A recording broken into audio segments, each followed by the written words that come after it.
Halo, selamat pagi. Perkenalkan, nama lengkap saya Fatima Molof, NIM 2201080016, kelas 1A dari Prodi Pendidikan Ekonomi, Fakultas Keguruan dan Ilmu Pendidikan Universitas Nusa Cendana, Kupang. Dalam pembuatan video ini, untuk memenuhi nilai UTS dalam mata kuliah pengantar ilmu ekonomi. Nah, di sini saya akan membawakan materi mengenai teori penawaran equilibrium. Yang pertama adalah teori penawaran. Teori penawaran mengungkapkan bahwa semakin tinggi harga suatu produk akan menyebabkan meningkatnya jumlah penawaran produk yang ditawarkan oleh produsen. Begitu sebaliknya, semakin rendah harga suatu produk akan menyebabkan menurunnya jumlah penawaran produk yang ditawarkan oleh produsen. Dalam teori penawaran ini memiliki rumus, yaitu sebagai berikut: A sama dengan Q sama dengan A tambah BP, di mana Q adalah jumlah penawaran produk oleh produsen, A adalah konstanta, B koefisien arah garis kurva, dan P harga produk, S sama dengan penawaran. Nah, bagian kedua adalah pengertian penawaran. Nah, pengertian penawaran adalah jumlah barang atau komoditas yang akan diproduksi dan ditawarkan untuk dijual dalam rangka memenuhi kebutuhan masyarakat sosial dalam suatu pasar ekonomi. Bagian kedua adalah penawaran.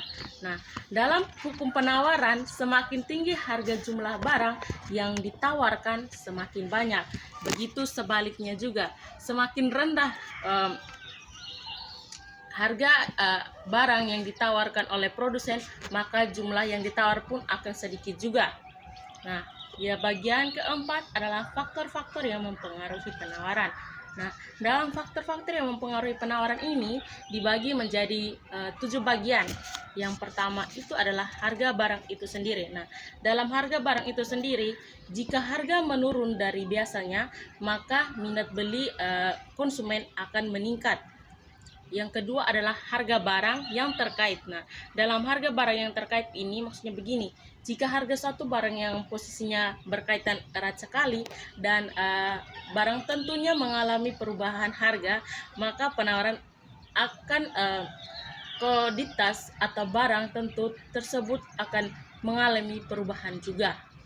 Bagian ketiga adalah biaya untuk memperoleh faktor produksi atau harga atau harga faktor produksi.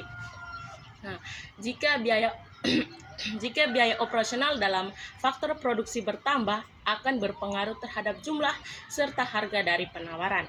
Yang keempat adalah tujuan perusahaan. Nah, tujuan perusahaan yaitu supaya produknya laku terjual di pasaran dan mendapatkan keuntungan sebesar-besarnya dan tidak rugi. Yang kelima adalah tingkat teknologi atau teknologi produksi. Nah, dalam teknologi produksi ini digunakan produsen dalam memproduksi barang akan sangat berpengaruh terhadap penawaran. Dan yang keenam adalah jumlah pedagang atau penjual. Nah, semakin banyak pedagang atau penjual dalam suatu wilayah, semakin penawaran terhadap suatu barang akan meningkat. Bagian ketujuh adalah kebijakan pemerintah. Nah, kebijakan pemerintah adalah adalah pembayaran pajak dan kebijakan-kebijakan yang harus ditaati oleh produsen.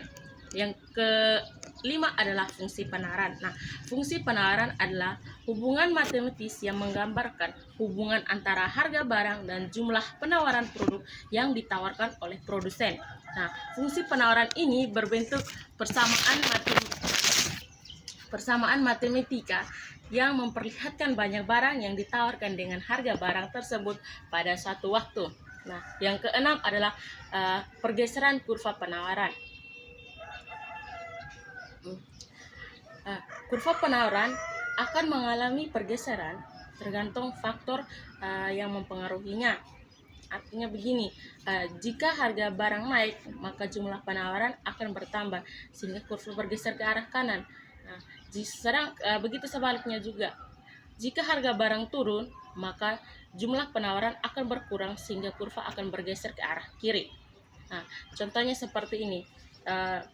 Jika harga naik menjadi 60.000, maka jumlah penawarannya juga akan menjadi 40 unit sehingga kurva akan bergeser ke arah kanan.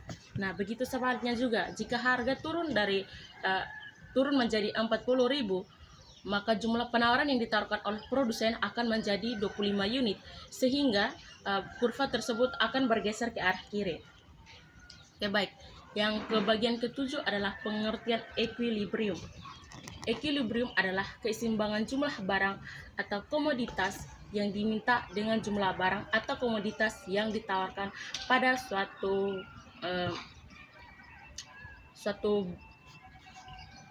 barang tertentu.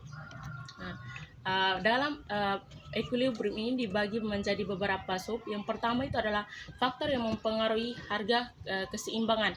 Nah, faktor yang mempengaruhi harga keseimbangan ini dibagi menjadi 4 bagian. Yang pertama adalah tinggi rendahnya biaya yang diperlukan dalam produksi. Yang kedua adalah produsen tahu akan selera konsumen. Yang ketiga adalah jumlah permintaan terhadap barang tinggi atau naik sedangkan jumlah barang tersebut terbatas.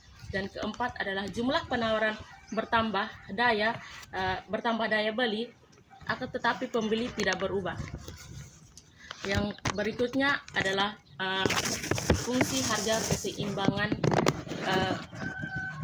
dalam perekonomian. Dalam fungsi ini dibagi menjadi 6 bagian. Bagian yang pertama adalah menunjukkan perubahan kebutuhan masyarakat. Yang kedua adalah memberi stimulus pada pengusaha untuk berinovasi karena perubahan permintaan. Yang ketiga adalah membantu penjual menentukan penawaran. Yang keempat adalah membantu produsen menentukan jenis barang yang akan diproduksi. Yang kelima adalah menentukan pembagian hasil produksi. Yang keenam adalah menentukan teknologi yang tepat untuk produksi.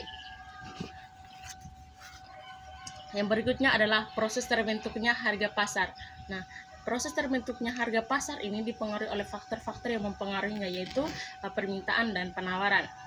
Yang termasuk dalam pembagian penggolongan pasar dan pembeli dibagi menjadi 6 bagian. Yang pertama itu adalah pembeli submarginal. Nah, pembeli submarginal adalah kemampuan membeli di atas harga pasar. Yang kedua adalah pembeli marginal. Nah, pembeli marginal adalah kemampuan sama dengan harga pasar, dan pembeli submarginal adalah kemampuan membeli di bawah harga pasar. Nah, sedangkan penjual supermarginal adalah harga pokok di bawah harga pasar, penjual marginal adalah harga pokok sama dengan harga pasar, dan penjual submarginal adalah harga pokok di atas harga pasar. Oke, baik.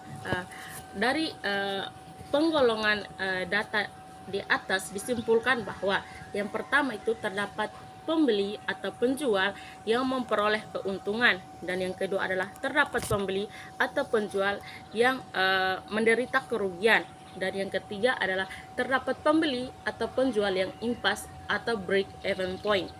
Nah, yang berikut atau yang terakhir adalah pergeseran titik keseimbangan. Nah, pergeseran titik keseimbangan atau equilibrium price akan mengalami pergeseran akibat dari naik turunnya akibat perubahan penawaran atau permintaan. Nah, pergeseran titik keseimbangan ini dibagi menjadi 4 bagian. Yang pertama itu adalah pergeseran titik keseimbangan yang disebabkan bertambahnya jumlah permintaan. Yang kedua adalah pergeseran titik keseimbangan yang disebabkan berkurangnya jumlah permintaan. Yang ketiga adalah pergeseran titik keseimbangan yang disebabkan berkurangnya jumlah permintaan. Maaf. Yang ketiga itu adalah pengertian titik keseimbangan yang disebabkan bertambahnya jumlah penawaran, dan yang keempat adalah pergeseran titik keseimbangan yang disebabkan berkurangnya jumlah penawaran.